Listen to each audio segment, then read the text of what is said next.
Bonjour à tout le monde. Donc, je suis très heureuse de pouvoir vous présenter la démarche que le canton de Genève initie maintenant en prévision de la révision de son plan directeur cantonal. Cette révision, elle se veut, je dirais, elle a été déclenchée surtout au vu du contexte actuel et je reviendrai sur ces éléments et j'irai effectivement, tu l'as dit tout à l'heure, Damian, tu as parlé d'un fil rouge, ein roter Faden zum Thema Klimawandel. Et je crois que vraiment, le travail que nous menons aujourd'hui, il a vraiment pris cette orientation-là. Voilà, donc ce que j'aimerais vous… Alors, attendez, maintenant j'arrive, voilà, c'est ça. Peut-être avant de vous raconter comment nous avons engagé maintenant cette révision du plan directeur cantonal, j'aimerais, rapidement pour contribuer peut-être aussi à la question que Espace Suisse finalement nous pose aujourd'hui, qu'est-ce que c'est une stratégie? Dire en 2-3 mots comment de mon point de vue, en fait, je comprends l'aspect de la stratégie dans le domaine de l'aménagement du territoire, dans le développement territorial. Donc, je dirais la première chose, c'est que être seul pour atteindre un but, ce n'est pas possible. Une stratégie, elle veut nous amener à un endroit dans un but, mais ce qui est certain, c'est qu'en aménagement du territoire, être seul dans sa voiture, ça nous amènera nulle part. Donc, la chose à faire, c'est effectivement, c'est non seulement avoir une vision et un cap vers où on veut aller, mais on doit surtout comprendre avec qui on veut faire ce chemin et par quelle route on veut passer. Et donc, je dirais que c'est vraiment de cette manière-là aussi que maintenant, dans le cas de figure du canton de Genève et de son plan directeur, nous cherchons à aborder la question de la révision de ce plan. Peut-être en préambule, je trouvais important quand même de rappeler quelques éléments du contexte de ce territoire, qui est un territoire, je dirais, quand même assez particulier, notamment vu sa position géographique. Donc, Genève se trouve à l'extrémité de la Suisse, dans un bassin de vie qui fait complètement partie, je dirais, de l'arc lémanique, qui est un élément majeur de la métropole lémanique, un territoire qui est par contre un bassin de vie qui dépasse largement, je dirais, nos frontières nationales. Donc, c'est un bassin de vie qui doit s'organiser, je dirais, avec ses voisins, non seulement ses voisins suisses, le canton de Vaud, mais qui doit aussi s'organiser avec son voisin français. Peut-être une autre particularité de ce territoire, donc j'essaie de comprendre un peu comment nos agglomérations suisses ont grandi ces dernières 40 années. Et ce qui est clair, c'est qu'on voit que la croissance, disons, des agglomérations des années 2000 à 2020, les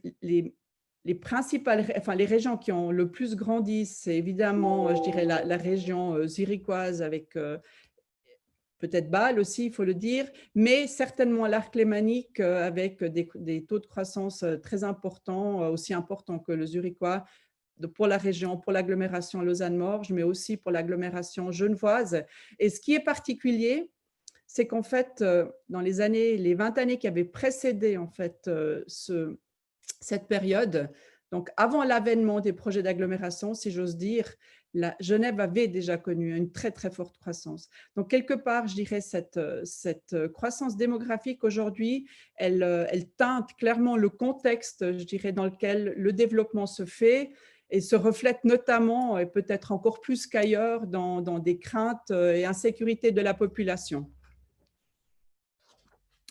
On peut aussi dire peut-être à ce sujet-là, c'est que cette croissance, évidemment, elle a aussi imprégné, je dirais, en tout cas les 2 dernières générations de plans directeurs cantonaux, puisqu'en fait, la question du logement, vu la pénurie de logements, en fait, était vraiment un sujet central. Donc, la question d'être capable de produire du logement en suffisance, en particulier en Suisse, était vraiment, je dirais, était dans le focus en tout cas du dernier plan, du plan directeur cantonal qui se projette justement à l'horizon 2030 et que nous cherchons à réviser pour nous projeter à l'horizon 2050.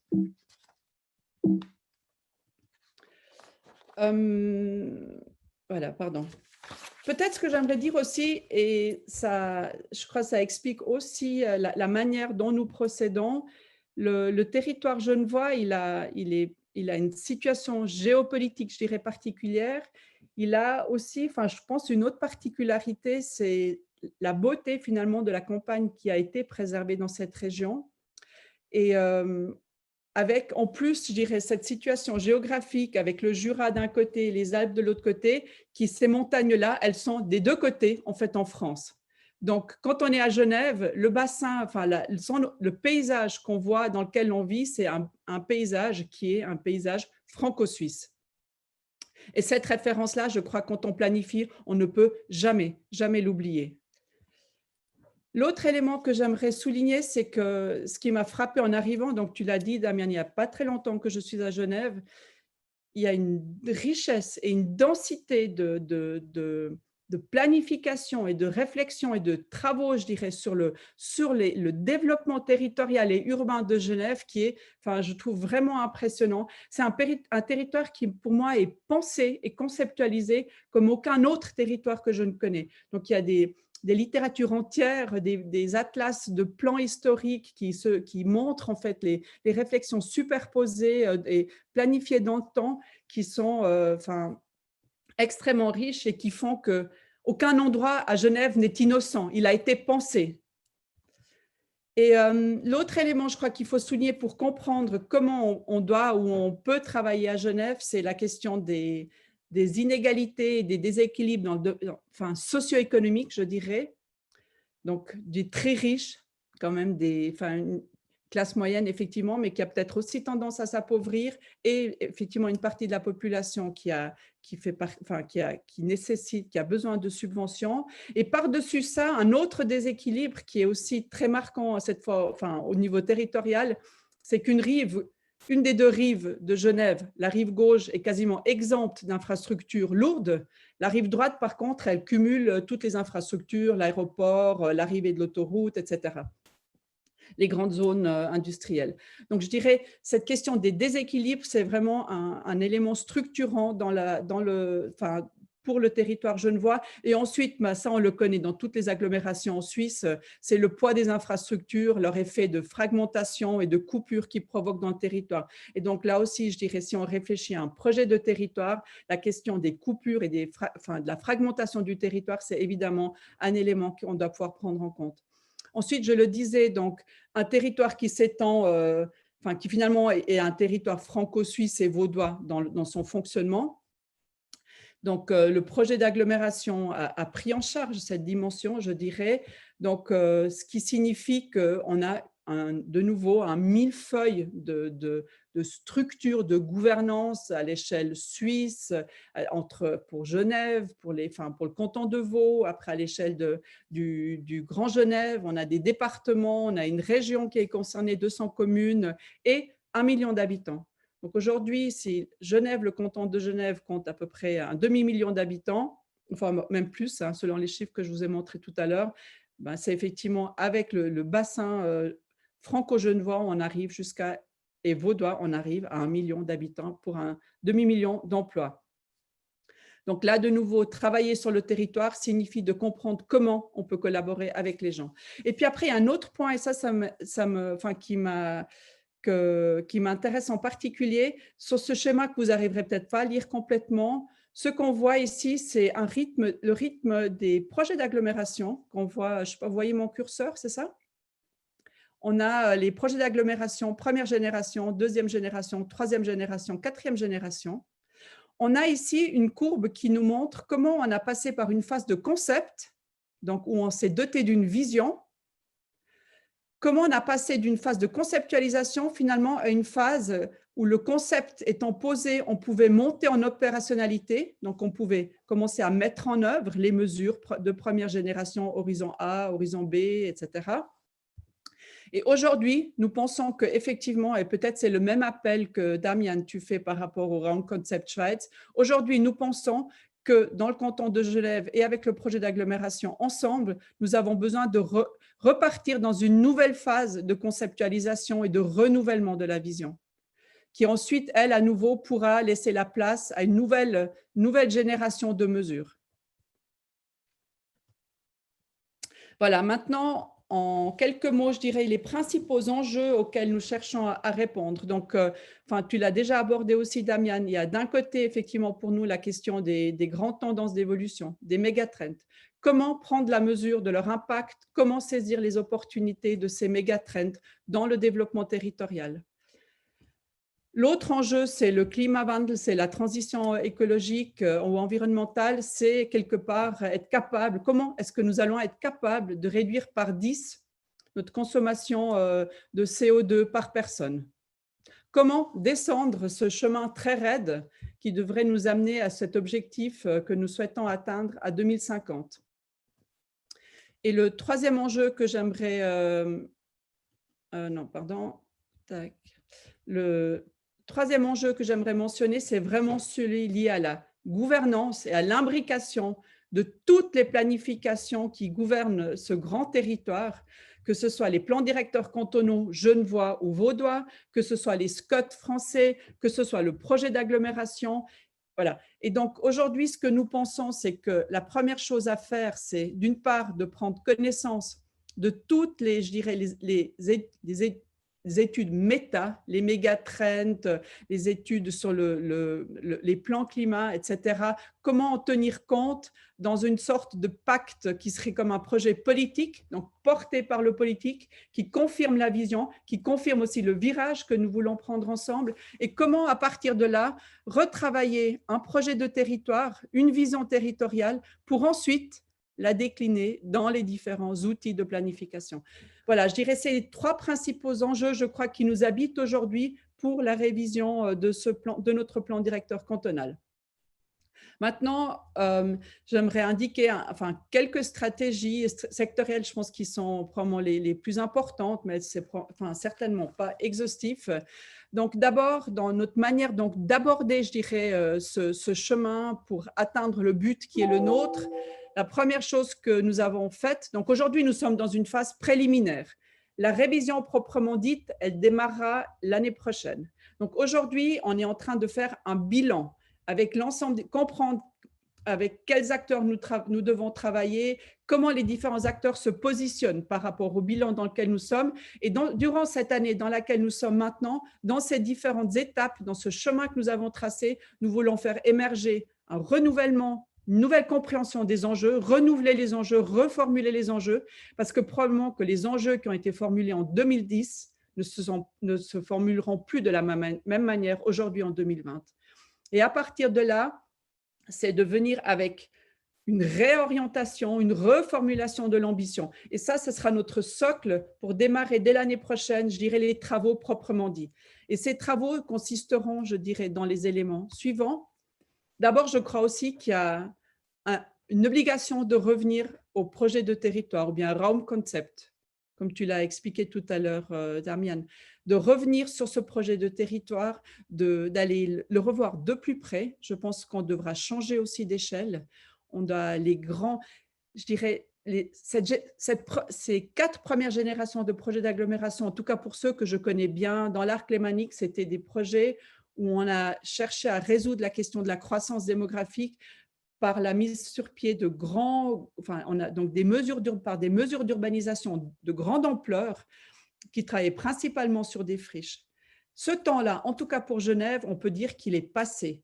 Ces grands secteurs ont été identifiés. L'extension, je dirais, de la zone à bâtir à Genève, c'est quasiment, on peut dire que ce n'est plus possible. Ce n'est plus possible, ce qui est probablement notre plus grande chance. Ça veut dire que la Innenentwicklung, le retour sur le développement, sur le territoire déjà bâti, est aujourd'hui une obligation. Et donc, je crois que l'échelle de l'intervention changera également. Ensuite, je dirais, enfin, là, ça fait référence à ce territoire qui est si beau. Je crois que si on veut intervenir de manière plus finement, on doit quand même tout le temps comprendre quel est le grand paysage dans lequel on s'installe et à partir de là, comprendre les spécificités de ces différents endroits dans ces paysages. Donc, autrement dit, je crois qu'aujourd'hui, n'importe quelle approche territoriale doit avoir un lien très fort avec son contexte et à y répondre à des spécificités. Ensuite, il y a la question de la mobilité. Donc, je pense que là, Genève, notamment avec le Léman Express, mais aussi avec la mise en service des nouveaux trams, fait des grands pas en avant en fait, pour retrouver, je dirais, un réseau de transport public tel qu'il avait existé il y a 100 ans.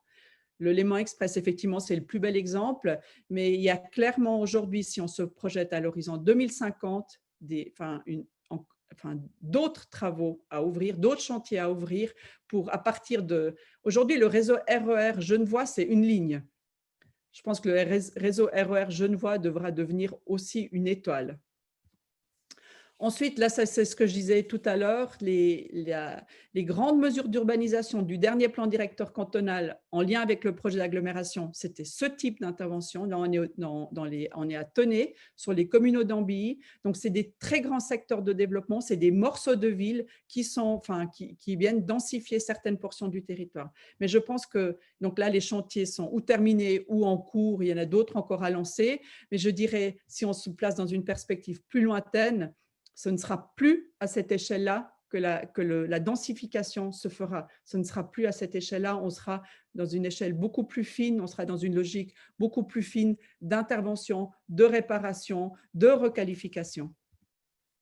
Enfin, il y a un sujet auquel je crois beaucoup et voilà, qui me paraît essentiel et que je souhaite pouvoir garder aussi et appliquer en parallèle à ces travaux qui nous projettent à des horizons lointains, c'est aussi des préfigurations, des expérimentations qui peuvent se faire dès aujourd'hui.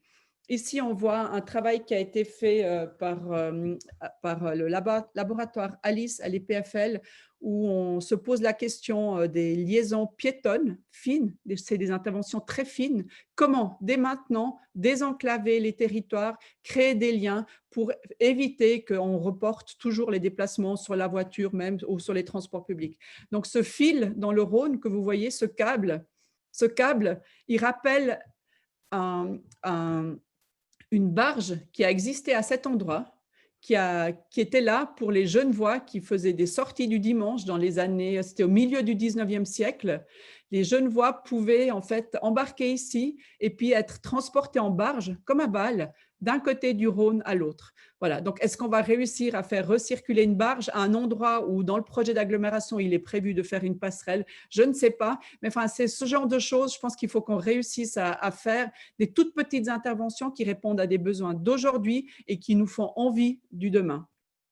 Et puis, enfin, la question du dialogue avec la population, je pense que ça se fait, ça se fera et on souhaite développer en lien avec la révision du plan directeur cantonal également un concept de concertation avec la population dont les contours sont aujourd'hui encore à dessiner, mais dont l'objectif, en tout cas, il est clairement fixé. Voilà, donc j'arrive déjà à la fin de ma présentation. J'espère que je suis dans les temps pour vous dire que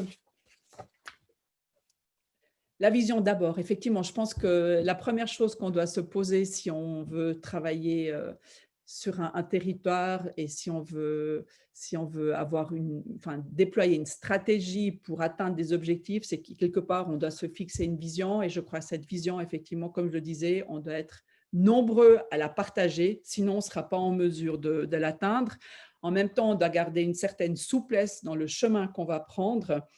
Et puis, quelque part, pour moi, la planification, c'est un moyen pour réaliser cette vision. Et je dirais, pour revenir à la question peut-être aussi de la stratégie, ce qui me fascine personnellement, c'est de comprendre comment l'action est possible en fonction d'où on se trouve.